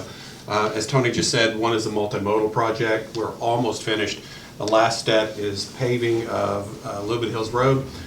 They'll mill each side of the road up to the crown so that the road then will be flush with the curb and gutter that's been laid on that road. The contractor's right now at the mercy of Sessions Paving, who's the paving contractor for that job. The feedback I got this afternoon from the contractor is that Sessions had indicated they would be on site no later than the 20th. Hopefully before then, but no later than the 20th. Of this month? Of this month, yes. So another week, week and 3 or 4. Hopefully again prior to that, but that's the info I got. And John, real quick on that paving, will that paving fill the ADA gaps on sidewalks where they hit? Yes, yeah, it will include the aprons into all the businesses up and down the road, so that it will be flush. So to your point, the ADA, So the wheelchair doesn't have to go bump, bump? Yes, so, Okay. yes. So there will be ramps, Okay. so it will all be flush on the aprons, on the entrances and exits to the businesses. After that, it'll be punch lists to make sure everything's done, and then that project will soon come to a close. The other is, Question. yes, So who's gonna sign off on acceptance of the smoothing out? the acceptance of this. TDOT, are you gonna be reviewing it, or are you gonna say, yeah, this is good to go? Yeah, so as far as that would come on the sort of the punch list side of it. So yes, there'll be TDOT representatives because it is a TDOT project. There will be, the contractor will be there, as well as the engineer and myself from the representative from the town to make sure that we're all happy with the work that's done. Just checking. Yes, yeah, we'll be happy, we'll make sure that we're good with it. Question, by the way. The second is Safe Routes to School project, which is sidewalks on the middle school side of Harpeth View Trail going from East Kingston Springs Road around to Cedar Court. As you've probably seen in that area, the I'm sorry, my mind just went blank. The silt fence, thank you. Thank myself, because I was the one that thought. So the silt fence has been up and down the street. The contractor is starting at the East Kingston Springs side of that project and will be working up Harpeth View Trail to get to Cedar Court. They'll work in phases, probably 3 different phases as they go up the street. There's also a connector that goes in, if you know where the softball field at the middle school is, there's a connector that goes from Harpeth View Trail into the school property that connects to existing sidewalks in the middle school. That will actually be done first to try to get out of the way of the softball field because softball season starts very soon. We've had pre-construction meetings, as I mentioned, the silt fence up. The next step is for the contractor to do road cuts, which they make a nice clean slice along the side of the road. That's completed. Did they start doing that already? That's done. Okay, so then the next phase then they'll start hauling gravel in and then putting in sidewalks. We're sort of as a pause right now. They had found some additional engineering issues. Collier is redrawing their engineering plan set for certain areas of that project. Hopefully that will be done within the next week or so. and we can continue along with that project. The third project is the TAP grant. So Safe Routes to School, it's technically called the Woodlands Connector Phase 1, what we'll call the TAP grant, which TAP is Transportation Alternative Program Grant. That's officially referred to as Woodlands Connector Phase 2. That will go from Cedar Court around Harpeth Trail up to Woodlands Drive, and then head from Woodlands Drive back down to East Kingston Springs Road to connect to the existing sidewalks. That's being done by Kimley Horn as the engineer as well as the administrative arm of that project. TDOT has been reviewing their final plans as well as the updated cost estimates for that project, and we hope to have that out to bid by the end of March.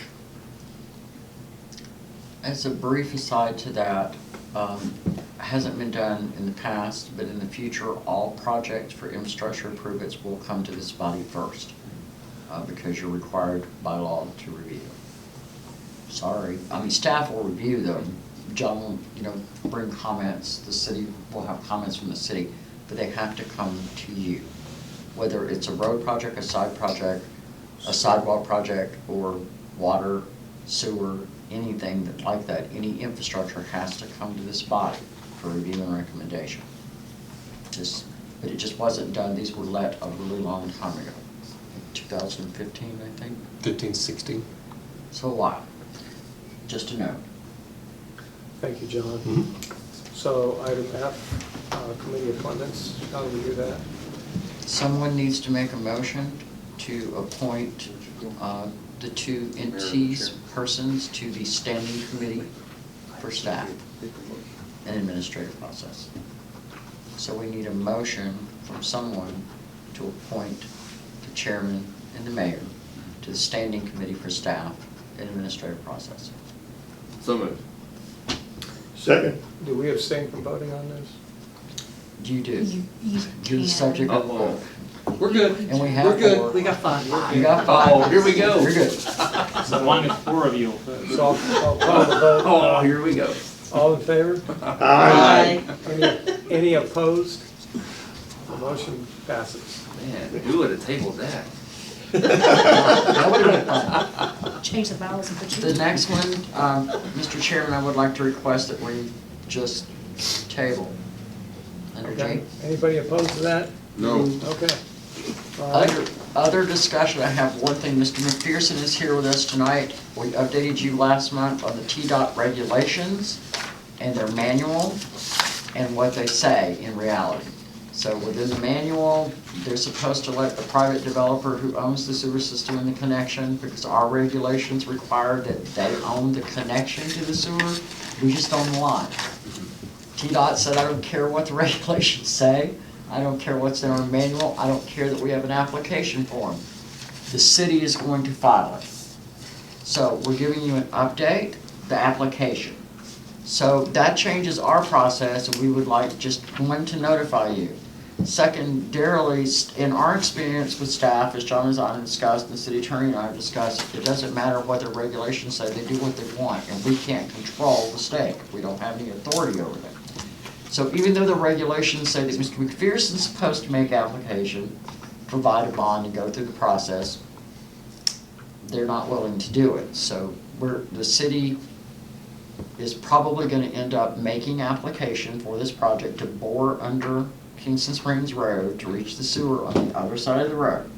However, having said that, because it's their service line, and we have bonding requirements, and they're a PUD, we're going to require them to provide a performance bond and a maintenance bond for that project, so the taxpayers don't end up paying for it. So they'll pay for the construction to go under with a performance bond in favor of the city in case something goes wrong. We're insulated.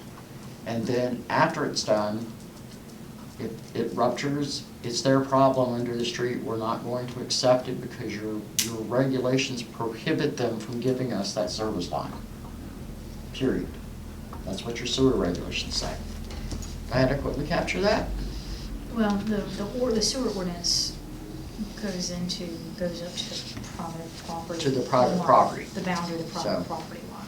So, So that's the position that we're in, which wouldn't give you a heads up that when you see the PUD agreement, says the same thing in the Ellerslie agreement. The only distinction is there's a state road between the developer and the main sewer line. So we're just giving you a heads up. That was the opinion from TDAC, and they planted their feet and boots on the ground with that opinion. And that's all I had. I got a question. With Sure. us doing the application, that doesn't open us up to any, That's the bond. If we don't require a performance bond, we don't insulate ourselves, it does. okay. So it would be our liability. From the state's perspective, it's our liability anyway. So the only way to offset that, as the city attorney explained last month, is to require that bonding for the work and the project, and then the maintenance bond that will be renewed in case something ever happens. So you're the gentleman we're talking about, it's your development, right? So did you want to address us and say something on this issue? He's been kind of waiting for a decision from the city, and we didn't have a decision until we had to hear back from TDOT. May I approach? Yes, sir. I don't have enough, you have to spread them around a little bit.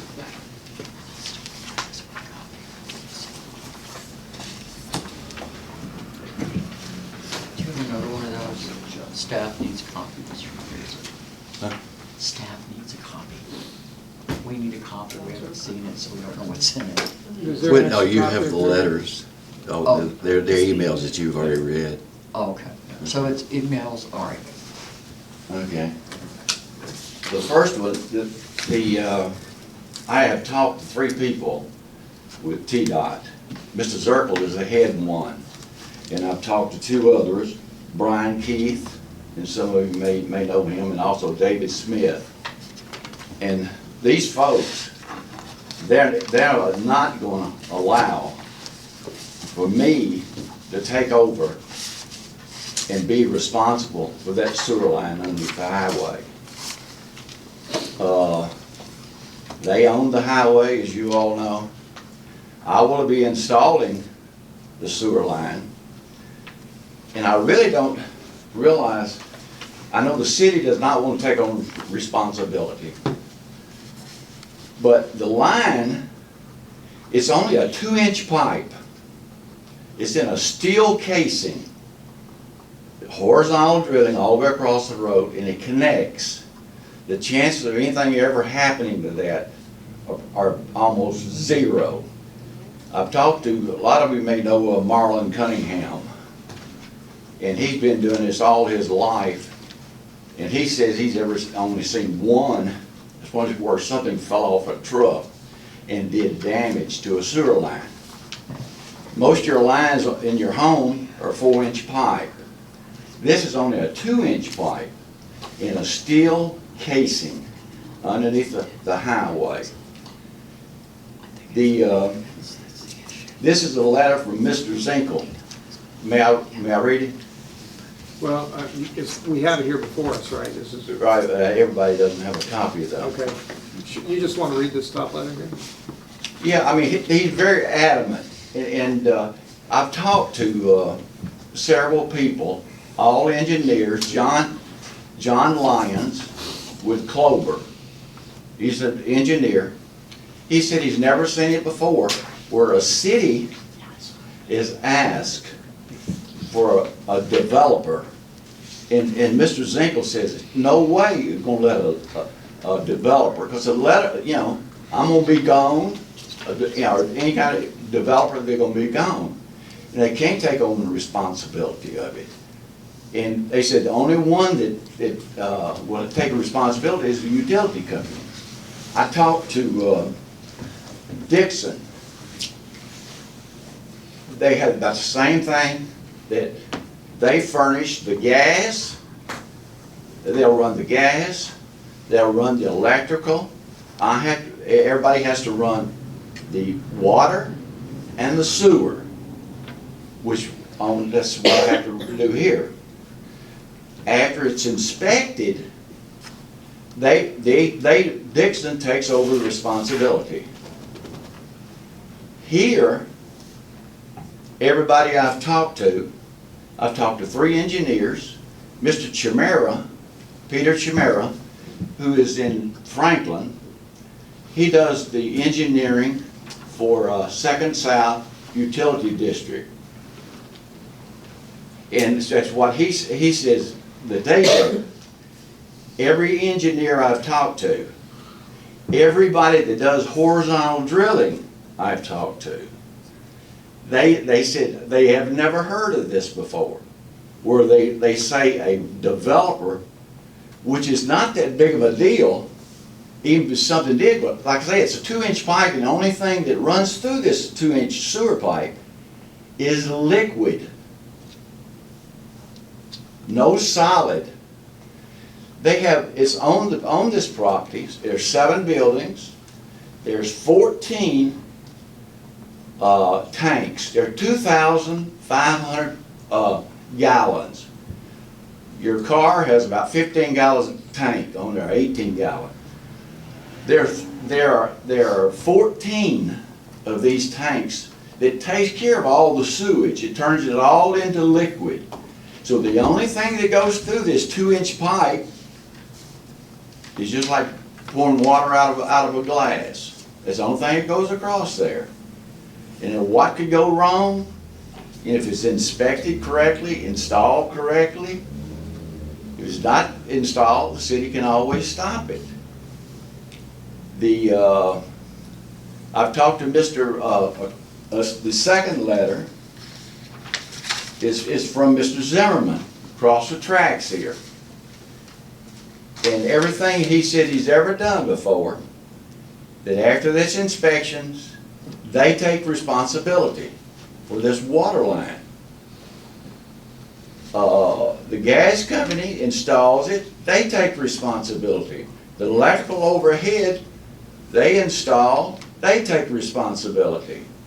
Where I take responsibility would be on my property, not under a state highway. It put a developer in an impossible situation. Mrs. Armstrong was mentioned about the Ellerslie, however you pronounce it. My engineer has done some research on that. And that is a county road, not a state road. And he said it does not pertain. And if he could be here tonight, he'd be speaking here beside me and do a much better job of it. But this is a state highway, belongs to TDOT. I've talked to all of them down there and got to know them. And they said this is the only way it will work. Let's just say that you all vote, it'll go, that where I'm responsible. The project will be dead. You all okayed the project. But when they okayed it, no one says, okay, we're going to put you in an impossible situation where you can do what you want to, you can spend all the money you want to, but you can never finish this project. And if you vote to say, look, we won't take that responsibility for that pipe underneath that highway, the project's dead. Are your issue is with the performance bond, I assume? No, the performance bond is for to install. I have no problem with that. The maintenance bond is what, you have a problem with the bond, the maintenance bond, is that what it is? No, that's performance bond. Performance bond is my understanding. Now, for the sewer, it's a performance bond. The water company, they ask for an irrevocable letter of credit. And, which is much easier and it's free for me. I talked to Mrs. Armstrong about me doing that. And because my banker would do it, want no charge. But a performance bond is very expensive. And I have to go through an insurance company who doesn't know me. And, but I have no control over it. I have no problem putting up a performance bond. To install it, have it inspected. But after it's inspected, the state of Tennessee is saying, your job is over with.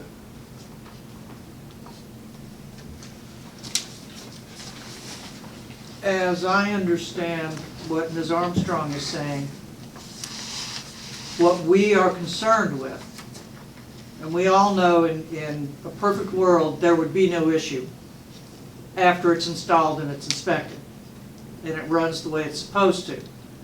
Should something go wrong in the future, the only way that we can protect our city from having to incur expense from something that you had installed would be to have a maintenance bond. And that's the discussion. No one wants to stop what you're doing. All we want to do is prevent the city from taking on unnecessary expenses for something that is for your own personal profit. I understand that, but what I'm saying is, they will not allow that. You may be correct in what you're saying, and what she's saying may be correct, but what I'm saying, it will not work. I believe what we're expressing is that whatever damages were incurred that the city would have to defray the expense up front, you would then have to repay the city for those damages. We're not suggesting that it would stop. We're suggesting that should the city have to take this, you still are responsible for the maintenance to the city, for the city having to handle the repairs that you created for us. I would be glad to say that I'm responsible for the rest of my life, but as you can see, I'm an older gentleman. But the issue is, the state of Tennessee will not allow it. That's what I'm saying. I'm not saying she's wrong. I'm not sure that we're all understanding this in the same I think we're having fashion. two discussions. Yeah, I'm not Yeah. completely Okay. So, I think we are. The issue for us presented when the application needed to be filed for the boring under the road. So that application, even though TDOT's regulations say the developer can file that, a private entity, because his sewer is all on his property, approved by TDOT, his sewer tanks, all of that. And the service line that gets into our processing line that Correct. goes. So we had that discussion with TDOT. Martha Burke reviewed it as well, even though she agrees that it says that that can happen with a private application, they won't allow it. So the city will need to file it. So then to speak to your point, we'll file the application, but the cost of boring under that road cannot be for a PUD or a private development with no public benefit. It's one way in, one way out, just serves those residents. We can't incur taxpayer expenditures Right. for that development. He has to pay for that.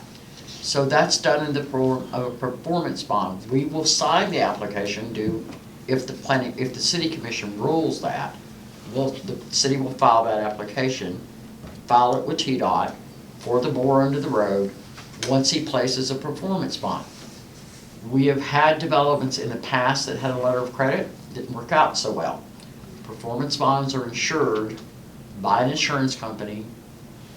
It's an easier process to process. And on top of that, once it's done, we're not going to accept his sewer into this. We are not going to accept responsibility. His HOA will be responsible for any sewer issues that he has with those tanks. We're not accepting them. We're not pumping them, we're not maintaining them, we're not doing anything. It's a private development, it's not a public benefit development. Doesn't serve anything outside the footprint of that lot. So he will then be required, just as Ellerslie did, to post a maintenance bond for that line, so that your taxpayers, the city's taxpayers, don't have to pay for repairs of something. Or in this case, the sewer customers. And that maintenance bond then would go to the HOA. They would That is sue. correct. It would go to the HOA from him. Once he's done, he's out of the loop, and he forms his HOA and his PUD agreement, that would be their responsibility to maintain that maintenance bond. For that line up to the other side of the road where our line is. That's correct. And then the sewer system is private. Now, Martha Brooks said there may be one hiccup, Yeah, and you might your want to discuss ordinance that. says that the private property owner is liable once it's built. They're responsible for paying for it. Once it's built, is what I'm talking about. They're liable for maintenance and everything up to the point that it leaves private property. So ordinarily, it's not a big deal. You got, lines running through Woodlands of the Harpeth, those are our roads, if something happens, a line collapses or whatever that's might be, we're talking about a state highway here, so that's why this is a little bit bigger deal than just a local street. So that's what we're trying to make sure is that just this little segment from the edge of his property line to where that connection that's going underneath the street, you know, we by ordinance, that maybe once it's built and completed, that may be our responsibility, but we would ask maintenance bond be in place for at least a certain period of time. He's gonna have to have one anyway on the rest of the project, but just at least for a certain period of time, if something, you know, settled, maybe inspected to pass just fine, and we get a year down the road and realize, okay, something isn't quite right, and we can rely back on that maintenance bond to make any tweaks that might need to be done later. So that we inhibit the cost to the taxpayers for. Right. So in short, the state will not work with him.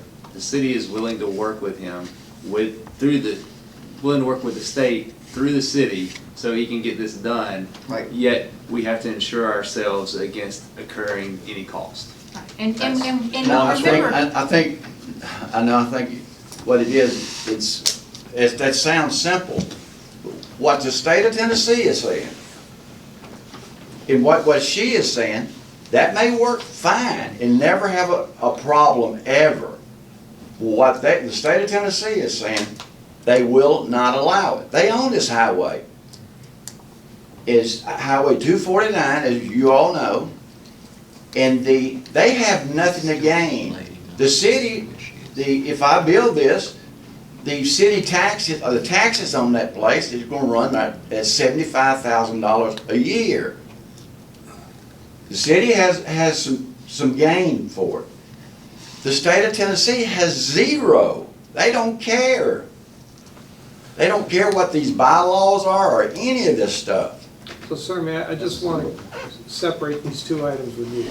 So the performance bond for drilling and installing the connection under the road, are you saying you have a problem with that? No, You don't? and the state Okay. It's doesn't the either. maintenance bond. Okay. It's the maintenance bond. So the performance bond, that's off, that's not in this discussion now? Yeah, that's fine. Okay. So we're talking about the maintenance bond only? And we don't have any indication from TDOT that if we file the application on his behalf, then how we insulate ourselves, they're ambivalent to. As far as the state is concerned, Kingston Springs owns it. Because Correct. we're That's filing the correct. permit. So however So we the only way that we insulate can ourselves protect on the Kingston back end. Springs So is to have you have a maintenance bond when Kingston Springs, who now, according to the state, owns it, Right. has to handle the repairs. And that's because Correct. the state will It's not what- let you. Because the state won't let you The state do will- it, but they let The state will us. hold up your project. The city's trying to help your project along, but the city has to insulate itself against incurring any cost because it's a private residence that you are benefiting from. Which would pass to the HOA? That's very well stated, and the regulations there's a disconnect in what the regulations say and what they will actually entertain doing. So, but if we're going to entertain the city commission filing this application on his behalf, then because the sewer is an enterprise fund and it's separate from the city's other general funds, we're prohibited from taking money from the general fund for repairs, hence the maintenance bond. Yeah. This went into place and was done and bonded for the Ellerslie project. And even though it's a county road, the circumstances are the same. Yeah. We're still not, we're not going to be responsible for repairs, whether it's a county road or the taxpayers will not. So Okay. he will provide a maintenance So bond. basically what we're saying is that with the provision that we file the permit and we help you with this project, there's nothing stopping you. There's nothing stopping you. If that's the Under those decision that the conditions, the city state will reaches. not allow it. They won't allow the drilling. If you would, look at the second letter. The second South Cheatham Utility District has gotten so angry about this situation. Read there, you can see how bold a print Mr. They Zimmerman won't has grant put a on there. utility permit to an individual developer. They Right, so will grant the the permit permit is to the the only city of thing in Kingston question. Springs, Which is what we're doing. which is what we're doing. Yeah, you're making a recommendation based on what staff knowledge, how TDOT is insisting that they're going to operate, Right. that you're making a recommendation Okay. to the city commission. That's And they it. do the same thing over here. They do the same thing. They request the permit, but they take on the responsibility of the water line. That's what the difference between the sewer and the water. The water company takes over responsibility after it's inspected. I don't have to put up a bond for them. They have an irrevocable letter of credit, not a bond. Which Right. water company? Cross way. If I may, So again, the try to difference- clarify the this, difference, Martha please. Brooke and I are Yes. trying to make sure this is cleanly Right. stated.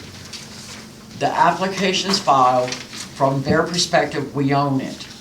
And we do, Yeah. because it's under the road, we own it. It's left Right. his boundary line. We're It's left filing his the boundary line, application. so we own We it. own it. And that's the only way to do it. The only way to insulate the town against the cost of repair is a maintenance bond, which we've used on other projects. So we're following that process. This body has one recommendation to make. To recommend to the city that you accept what the staff's relayed to you. He's in a pickle, we're up against the ropes. We either comply with what TDOT wants, or he can't move forward. But we can't make an action tonight. Very well No, you're not put. making it, you're just making a recommendation to the city commission. They have to make a decision. The planning commission doesn't even do it. I mean, but this And is it's not even on the we agenda. can't make It's it, just- we can't it's make a just- recommendation. you can't do This is a anything. discussion only item, so Right. this is It's just a discussion discussion. only. This goes nothing So- nowhere other than this is a discussion. For Just can't- him- No action. It comes to you as an informational thing. Yeah. Have to, it's utility, it's infrastructure, we have to discuss it with you. You don't specifically have to make a recommendation. Not required for them.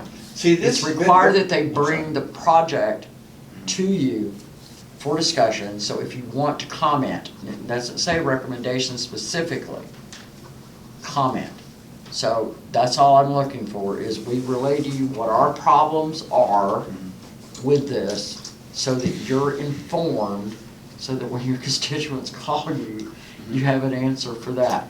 For him, he is correct, we're gonna end up owning it, but we have to insure against that, because we can't incur costs. And so, Mr. McPherson, you said, look at the second letter. We have the second letter here. It says they will not permit an individual developer to have the permit. Next week. We got it, so we don't disagree with you with that. The city will make the permit. We're saying, as part of this planned unit development, which is an agreement between the developer and the city, we're requiring a maintenance bond. So that's where we're at. And, I mean, I appreciate your comments, but we're going around That in your circles. HOA will incur, and your HOA will be able to take care of anything that happens, so the city doesn't have to take the cost. Wrong. They will not allow it. That's what I'm telling you. They will not They won't allow it. allow you, sir. Huh? They won't allow you, they'll you. allow the city. There's nothing. They will allow the The city. city has put this application in for you, to Correct. help you get this thing done. But you, in return, will protect the city's investment by having this maintenance bond. Between you and the city. So that's and there's between you your and HOA will Kingston take care Springs, of it. not TDOT. And there's nothing here that says this cannot go to the HOA, so. We're circumventing the whole situation, basically. I'm telling you, I've talked to TDOT enough. If I have anything to do with it as far as putting up anything, which is, I have 1,500 feet of sewer line over there. It's not that I care about taking on responsibility. They're only asking the city of Kingston Springs to take on 70 feet. I have 1,500 feet. We can't tell the citizens of Kingston Right. Springs that they should take on your personal debt. And you can't tell Tennessee what they were gonna do and they can't do. At this point, we're talking in circles.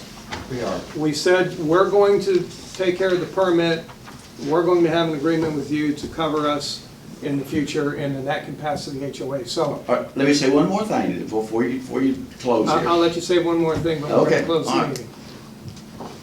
meeting. They are, when they have the permit, they ask for the permit, they will turn it down. We'll see. Hey, every one of the engineers has told me this. Mr. Chimero, all of them, Mr. Lyons, all of them. And next month, when they have it, and if my engineer's here, he's gonna tell you the same thing. If I have a representative from TDOT here, he's gonna tell you the same And thing. what is it he's gonna tell us, that you cannot file the permit? That we can't file the permit? The town That you can't file? can file a permit, but not with a stipulation in there that I have to put up a bond. The only The person permit that, won't mention it.